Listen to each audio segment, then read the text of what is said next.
Good evening, everyone. Moving forward with the Nakshatra series, today the Nakshatra which I would be covering is Uttar Phalguni. However, before we go ahead, for all those who have not subscribed to the channel, please do subscribe to the channel so that you are posted with all the videos which I'm doing. Now, talking about Uttar Phalguni, it's the 12th Nakshatras in the Nakshatra string, and it falls in the constellation of Beta Leonis. Now, Uttar Phalguni is a nakshatra whose deity is Aryama. Aryama, you might be heard about Aryama in Vastu. He is considered to be the connector, and it falls in the eastern zone. Now, the planet connected to Uttara Phalguni Nakshatra would be Sun. Okay, so the planet connected to this is Sun, and the animal which is associated with Uttara Phalguni Nakshatra is the bull. As you could see, where the bull is concerned, we know what exactly we see from this specific animal. No matter what situation is there, this bull can charge forward, and fight the situation. No matter what are the obstacles which are coming in his way, he knows to achieve. He knows to achieve his success. Now, talking about Uttar Phalguni Nakshatra, this is a nakshatra which depicts a lot of harmony. So specifically, if you see, it is a very good nakshatra for a long-term marriage and a very smooth married life, because this is the nakshatra in which Lord Shiva got married to Parvati. So yes, a very beautiful nakshatra in terms of marriage, in terms of union.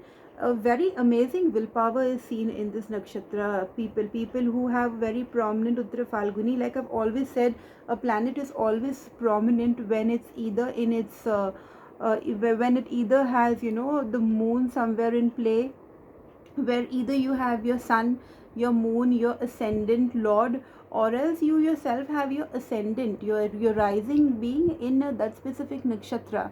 So in this ways, you can see bulls are, they are always inclined to fight and move on. Okay, because the kind of willpower which they have in it, most of them would, most of the people would not have that kind of willpower, where you're talking about a bull. Now, talking about inclinations, what exactly these people like to do, they like to have a very nice married and a very peaceful married life, something which is long lasting. Now, talking about Uttar Phalguni, as I told you, it comes 12th in our nakshatras. Besides that, we have got the previous nakshatra which we had, still has this, it has somewhat the similar traits of the previous nakshatra also. Whenever you see a Uttar Phalguni person, he will have a lot of inclinations towards people, towards teams, or else you could say towards something which symbolizes a bull. Like if you've seen the sports team, the Chicago Bulls, or else they could have an inclination to go to restaurants or else places who have the bull theme. So that's what Uttara Phalguni, very aggressive, very competitive, very full of will, ready to fight for any specific thing. Now, when you're talking about Uttara Phalguni Nakshatra, there is one very specific thing which I'd like to tell you. They normally have a tiff with their father, because you, as you might be knowing why exactly this is the story between Lord Ganesha and Shiva. You will know why exactly, there is a problem with the Uttar Phalguni people. Normally they have inheritance issues, or else whatever, there are property issues in which they kind of are very destructive to property, specifically property. And they normally don't get inheritance, or else they leave the inheritance, because Lord Ganesha never wanted anything from Shiva. He built everything with his own hands. So these people, you can say, highly creative, very good when you're talking about doing business, amazing business ideas, quite charming where women are concerned. Like they would always like to leave their the effect, their impact on women. Marriage for them is more of a commitment, wherein they want the marriage to be very successful. So apart from it, you could say overall Uttar Phalguni is a very beautiful nakshatras. When you're talking about padas, the first pada falls in the Sagittarius Navmansh, and the lord of this pada is Jupiter. As we know, Sagittarius Navmansh pada is Jupiter, so you'll get all the positive qualities like being a true leader, studying philosophy, very learned, talking more of more of a philosophical conversation you would be having with such a person. Apart from that, you could also see that they are somebody who would love to mesmerize women. This always stays a very important trait of Uttar Phalguni Nakshatra. They would love mesmerizing women. And apart from that, when you're talking about this specific pada, they are blessed with wisdom, they are blessed with a lot of wealth, luxury, status in life. However, they may cause danger to the father, because here the pada again is Jupiter, and when you're talking about Uttar Phalguni, it's coming under Venus, so sorry, and Virgo. So here Mercury also plays an important role. So Jupiter and Mercury don't go that well, because we might be knowing the story between Jupiter and Mercury. Now talking about Pada 2 falls in the Capricorn Navmansh. Very hardworking people, very disciplined. They always need status in life, and they are somebody who could give a very new, a new perspective, or a very new structural change in work. Wherever they are working, they will give a very new structure to the entire thing.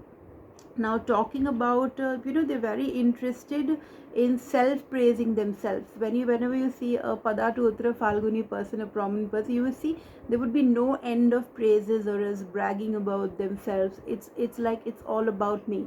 So this is what you can get from Uttar Phalguni pada 2 if it is prominent on your chart.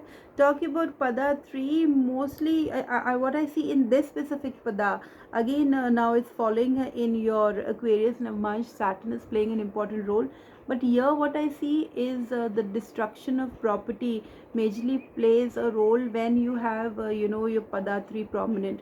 So when we talk about a nakshatra, it could either be any of the 4, your ascendant lord, or else your sun, moon, or else a cluster of planets sitting in that specific nakshatra. Then is when you will see the results. And now how prominent these padas would be depending upon the planets sitting over here. So when we are doing padas, I'll cover that later. First I will cover pada 3 right now. So mostly what I have seen, that they would take any kind of a job, they would do anything. Saturn is very hard working. Saturn cannot afford being lazy. Saturn though is very slow, so they would do the things very slow who are born in pada 3. Even in pada 2 till a certain extent, understanding any type of a job and taking the job and completing it at their own free will, the way they want to do it. You cannot try to go ahead and give them much of orders. Now talking about talking about Uttara Phalguni pada 3 people, good at trade and commerce also. They're very skilled in trade and commerce. And again now pada 4 governed by Jupiter, the Navmansh would fall, that's the Pisces Navmansh. So here you would get the watery energies, you would get the air energies also, and you will get the Leo fire energies also. So they would not stick to what they say, they would always keep fluctuating and changing, because you've got 3 different elements coming in the picture over here. Apart from that, when you're talking about their wealth, their status, so very generous, very kind hearted, wealthy, very philosophical, joyful in life, you could say very helpful and generous to others, and blessed with the divine knowledge.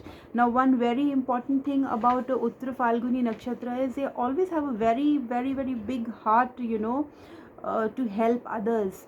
So no matter what you ask them, they would definitely go ahead and help others. And overall a good nakshatra, more of a nakshatra for they are nature lovers. They have a force of astrology also, a very overall a good pada, overall a good nakshatra. This is what I had to say about